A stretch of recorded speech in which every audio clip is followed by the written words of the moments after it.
Good afternoon, welcome. My name is Edward Harness. I'm the Executive Director of the Civilian Police Oversight Agency, and we're here today to talk about community policing councils. I have with me the manager of the community policing councils, Chris Sylvan. I have two leaders of community policing councils. From the Valley, I have Rowan Wymark, and from Southeast, I have Ron Halbgewachs. Help me again. Halbgewachs. Great, thank you. Welcome. The first question is, tell us how the CPCs work. I'll take that. Okay, the CPCs work by, they're linked to each area command, and in Albuquerque there's 6 area commands. The CPCs are a place where the community members can come, hear from the police and hear from the council members and make recommendations for improving their police force. Each of the councils are made up of voting members. These voting members are selected from the current voting members. So if you want to be a CPC member, you go online and apply to join the CPC. The voting members vote you on, or they say no. Everybody is a CPC member. If you show up to any meeting, you're a member of the CPC. You get on their mailing list and you become a member. What if you're looking for people that are going to be voting members, what type of a time commitment are you looking at? It can be intense. I think it's very intense for us. And we like as much support as we can get.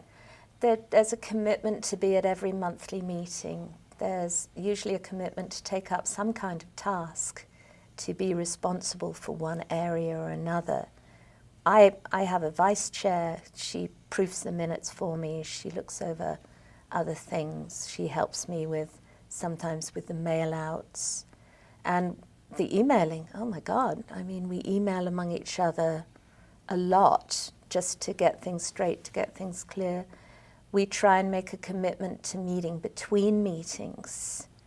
And also, right now, my council is working on finalizing our guidelines. It's taken a long time. And also hammering out our future, at least mapping out the year, perhaps in terms of presenters, but also in terms of the kind of structure we want to see and the kind of format we want to have. We have a similar structure. One of the things I think is important is the commitment to people that want to be on as a voting member of the policing council. And so I would recommend anyone that's interested to attend one of the community policing councils in the area which you live or where you are employed. There is a commitment to attend each meeting. We have monthly meetings, and sometimes based on the need, we have an executive council meeting of just the policing council itself. I want to refer to the email list.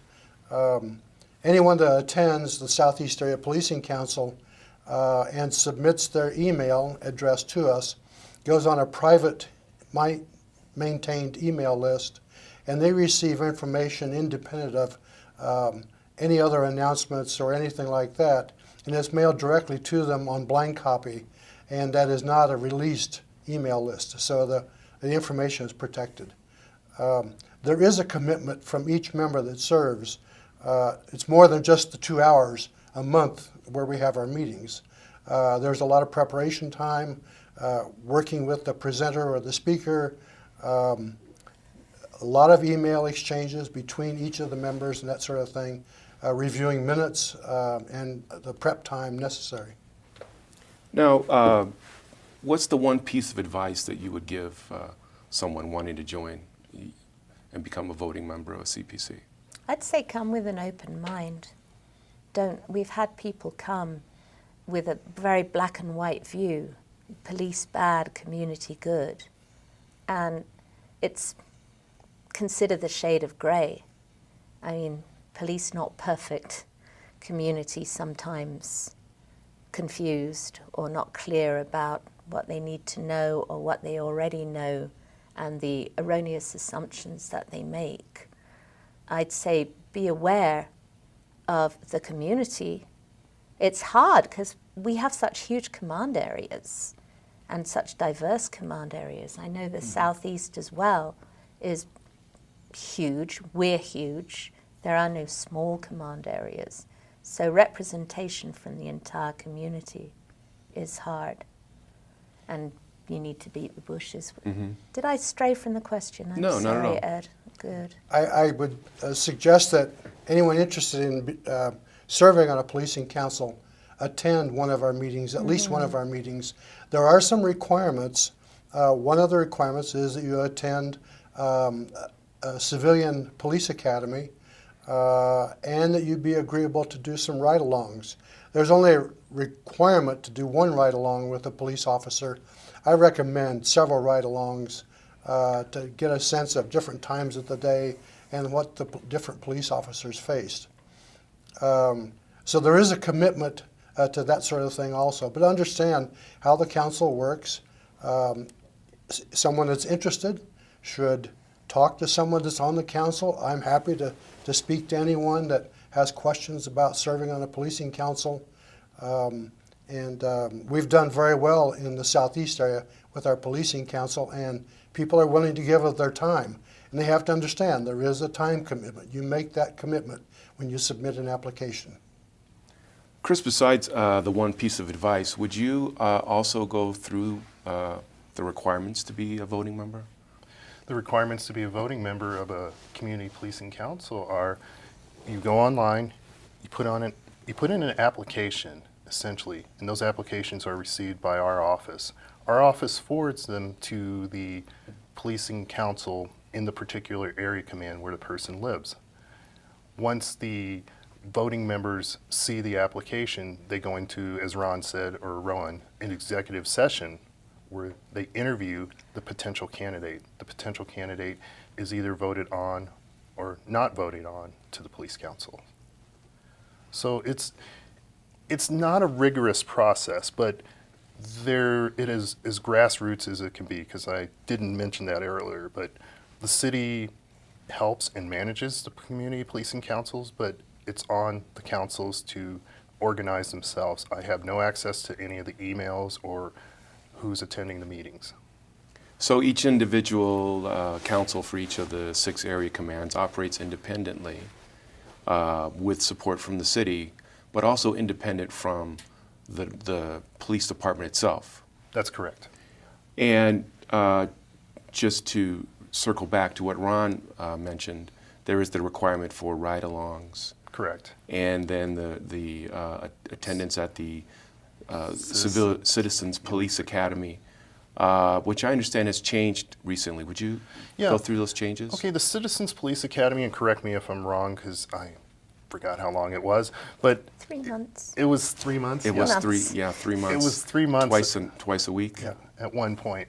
And through the work of the CPCs, I believe it was the Valley CPC. Northeast, thank you.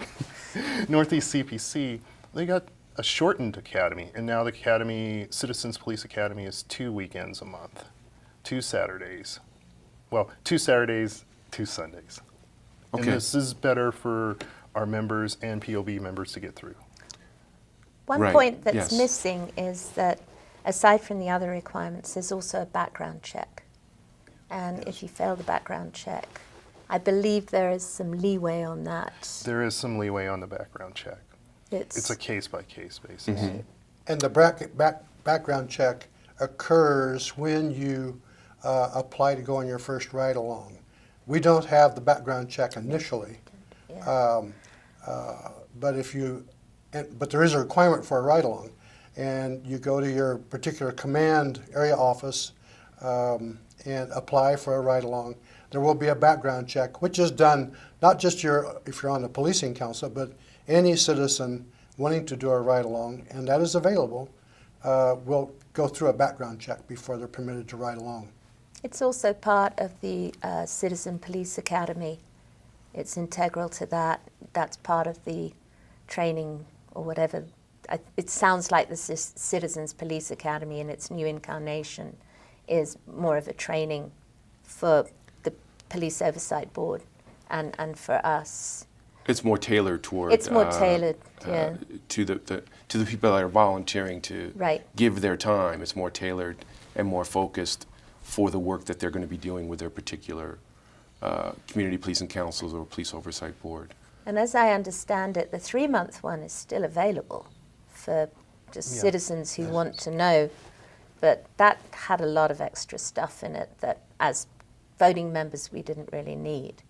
The Okay. police dogs, the helicopters. Well, can you tell me about some of the work that the CPCs have done to help improve the Albuquerque Police Department?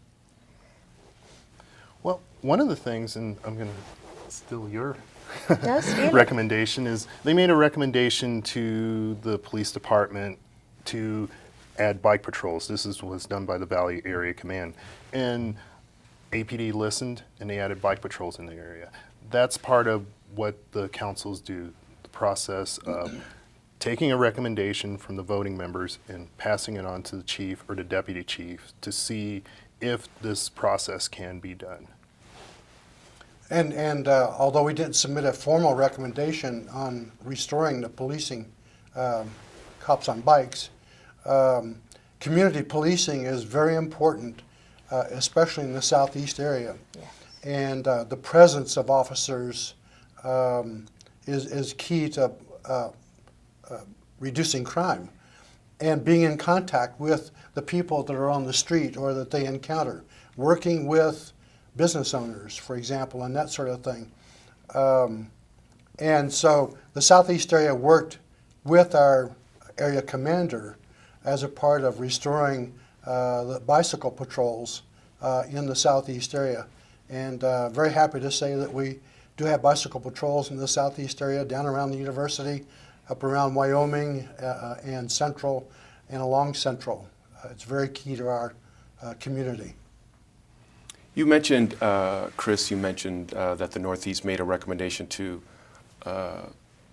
adopt changes to the Citizens Police Academy, and you've mentioned bike patrols. What are some of the projects that you are thinking about or working on now? You mean recommendations? Right, recommendations. We have a few. My voting members are relatively new. We were limping along with just the 2 of us for a while, but now we've expanded to 5, if not 6. I always invite presenters with recommendations in mind. And for example, last month we had presenters from the Metro Court, and they were talking about their programs. I forget what they're called, but they have those specialty courts where it's like for DUI, for abuse, for drugs. Veterans, I think, is another one of the specialty courts they have. Yes, and we would like to recommend that there's more of a police presence at those courts, that there's more of a unity between the police and the courts. And then there was one other that we have in mind. I know that Northeast CPC is having the call center coordinator present this month. And I've wanted to talk about that for a while and look into a recommendation. So I want to wait and see what the Northeast does. One thing that happens, though, is one CPC will make a recommendation, another CPC will make a recommendation. We haven't really, to my mind, made recommendations tailored to our particular areas, and I'd like to try and do more of that. Okay. We've got about a minute left, so briefly, where do you think the CPCs will be in 5 or 10 years?